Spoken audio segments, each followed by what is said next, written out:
Hi, ഫുട്ബോളിൽ എങ്ങനെയാണ് പ്രതികാരം തീർക്കുന്നത്? പ്രതികാരം തീർക്കുന്നത് മാസീവ് സക്സസിലൂടെയാണ്.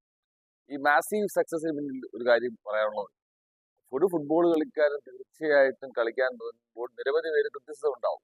അല്ലെങ്കിൽ ഫുട്ബോൾ കളിച്ചാൽ നീ രക്ഷപ്പെടുവോ, അല്ലെങ്കിൽ നിന്റെ കളി കൊണ്ട് നീ വലിയ ആളാകും, അല്ലെങ്കിൽ ഫുട്ബോൾ ഇങ്ങനെ കളിച്ചാൽ മതി എന്ന് പറയുന്ന ക്രിറ്റിസിസം പറയുന്ന ഒരുപാട് പേരുണ്ടാവും. അവരെ എല്ലാം തിരിച്ച് മധുരപ്രതികാരം കൊടുക്കേണ്ടത് മാസീവ് വിക്ടറിയിലൂടെയാണ്. നമ്മൾ നടന്നു പോകുന്ന വഴിയിലൂടെ ഒക്കെ നമ്മളെ പിന്നിൽ ആൾക്കാരുണ്ടാവും.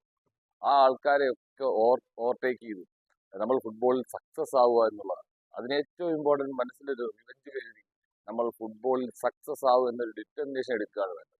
അപ്പോൾ നമ്മൾ ഈ വിജയത്തിന്റെ പടി മുന്നോട്ട് മുന്നോട്ട് നീങ്ങും. അങ്ങനെ വിജയത്തിന്റെ പടി മുന്നോട്ട് മുന്നോട്ട് കയറുമ്പോൾ നമ്മളെ അന്ന് പരിഹസിച്ചവരും നിങ്ങൾ രക്ഷപ്പെടത്തില്ലെന്ന് പറഞ്ഞവരും ഒക്കെ താഴെ ഉണ്ടാവും, താഴത്തെ നിരയുണ്ടാവും. അപ്പോൾ നമ്മൾ ചെയ്യേണ്ടത് താഴേക്ക് തിരിഞ്ഞു നോക്കി ഒരു പുഞ്ചിരിയോടെ നടന്നു പോയാൽ അതാണ് ഫുട്ബോളിലെ മാസീവ് റിവെഞ്ച് എന്ന് പറയുന്നത്. ഓരോ പ്ലേയേഴ്സും പ്രാക്ടീസ്